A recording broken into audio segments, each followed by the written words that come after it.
या वर्षभर शहर सुधारणा समितीमध्ये सभासद माननीय भैया दारू साहेब असतील, आमचे उपाध्यक्ष केडीकर साहेब असतील आणि काही प्रमाणात आमचे अध्यक्ष लेखन साहेब असतील, आम्ही सर्वांनी देखील आयुक्त साहेब याच्यावर बरीचशी चर्चा केली.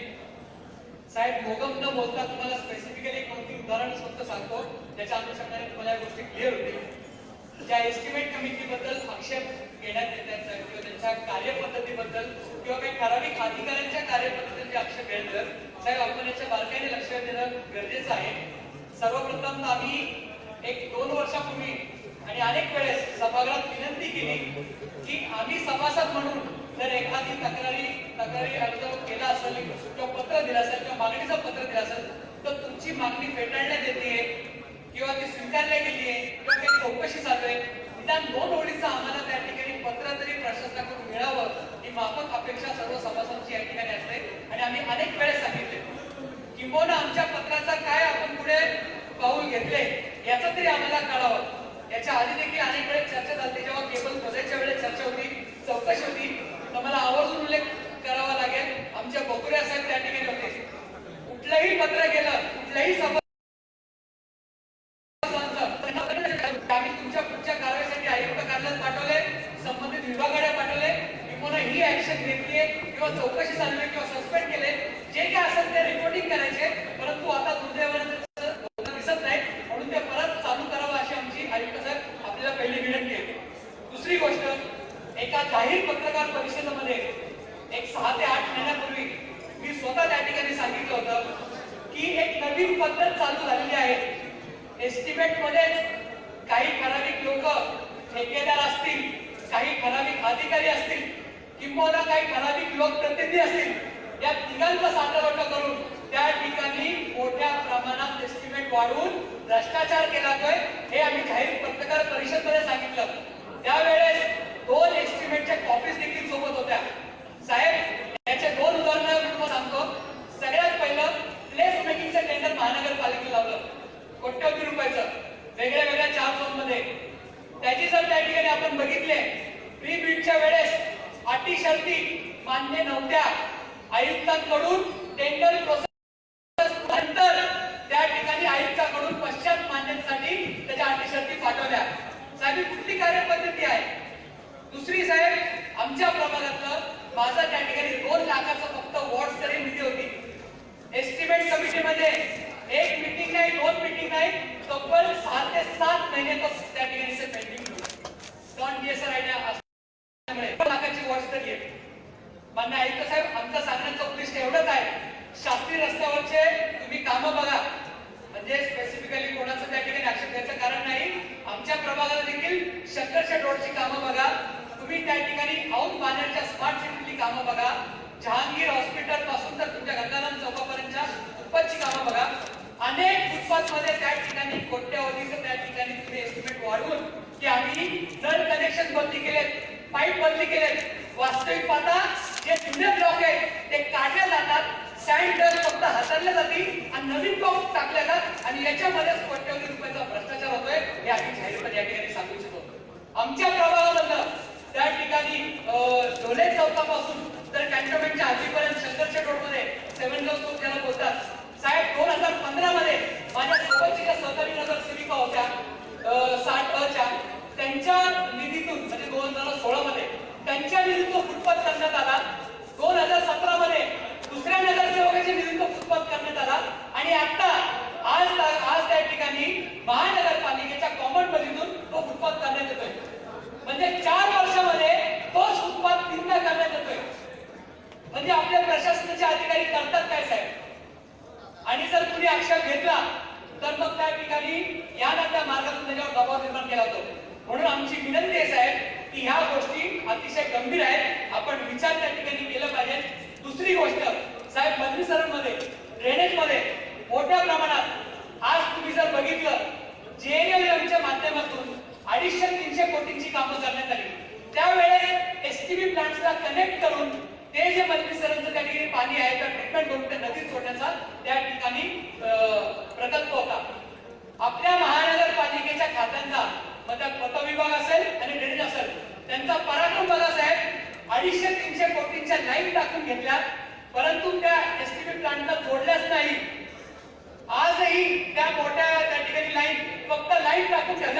कनेक्शनच नाही.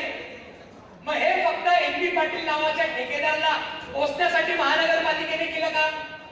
या सभागृहामध्ये जवळजवळ 8 ते 10 नगरसेवक माझ्यासहित आम्ही बोललो होतो.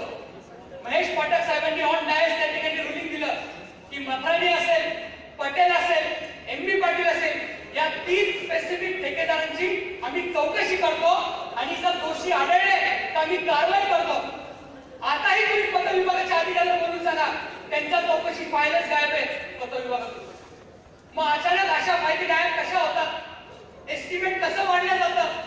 एखाद्या सभासदांनी जर एस्टिमेट कमिटी असेल प्रशासनाच्या काही चुकीच्या गोष्टीवर बोट ठेवलं तर त्यांची कामं 6-6 महिने कशी अडवली जातात याचा पण प्रशासनाने गांभीर्याने विचार करणं हे गरजेचं आहे. ज्या व्यक्तीबद्दल आता आपण भेटले, आपण आमच्या प्रभाग समितीमध्ये आला होता, त्यांना आपण एक चांगलं नाव दिलं होतं, शुद्ध शाकाहारी नाव, संकट मोचक. त्यावेळेस त्यांना तुम्ही सांगितलं होतं की तुम्ही काम करताना त्या ठिकाणी काही गोष्टीचं तारतम्य ठेवलं पाहिजे. आणि हेच साहेब, ज्या वेळेस आम्ही शहर सुधार समितीची व्हिजिट झाली, ज्या वेळेस सभागृहामध्ये त्या ठिकाणी टाटा प्रोजेक्ट बद्दल चर्चा झाली, प्रश्न उत्तर झाले, साहेब आजही त्याला 5-6 महिने झाले तो अहवालाची प्रतीक्षा आम्ही सगळे सभागृहात करतोय. अजूनही तो अहवाल भेटत नाही. छोट्या छोट्या गोष्टीमुळं महानगरपालिकेच्या एका अधिकाऱ्याला वाटतं की ह्या मुख्य सभेचे माईक सिस्टीम फिलिप्स कंपनीचे असले पाहिजे, दुसऱ्या एका विद्युतच्या अधिकाऱ्याला वाटतं की बॉश कंपनीचे असले पाहिजे. सांगताना काही सभासदांना सांगतात साहेब बॉश कंपनीचे, पण ते बॉश नाही बॉश कंपनीचे. आणि बॉश कंपनी ही मेकॅनिकल फील्ड मध्ये तुमच्या त्या ठिकाणी मेकॅनिकल इक्विपमेंट बनवण्यासाठी फेमस आहे. इलेक्ट्रॉनिक इक्विपमेंट ती बनवतच नाही, परंतु केवळ एका अधिकाऱ्याच्या हातात काही त्या ठिकाणी या सभागृहाचं देखील कामकाज जवळजवळ 3 ते 4 महिने प्रलंबित राहिलं. म्हणजे अशा गोष्टी होतात. दुसरी गोष्ट साहेब, आपल्याला महानगरपालिकेच्या आयुक्तांनी परिपत्रक काढलं आणि एखाद्या ठेकेदाराला जे तुमच्या सीबीसीचे गाईडलाईन्स आहेत, तुमचे त्या ठिकाणी टेंडर प्रक्रियेचे केंद्र शासनाचे नॉर्म्स आहेत, त्या सगळ्याप्रमाणे जो लोएस्ट असेल त्याला काम देणं क्रमप्राप्त असतं. तुम्ही तडजोड करू शकत नाही. जो शासनाचा परिपत्रक आहे आणि आयुक्तांनी परिपत्रक काढलं, आपत्कालीन परिस्थितीमध्ये त्या ठिकाणी तडजोड केली जाते.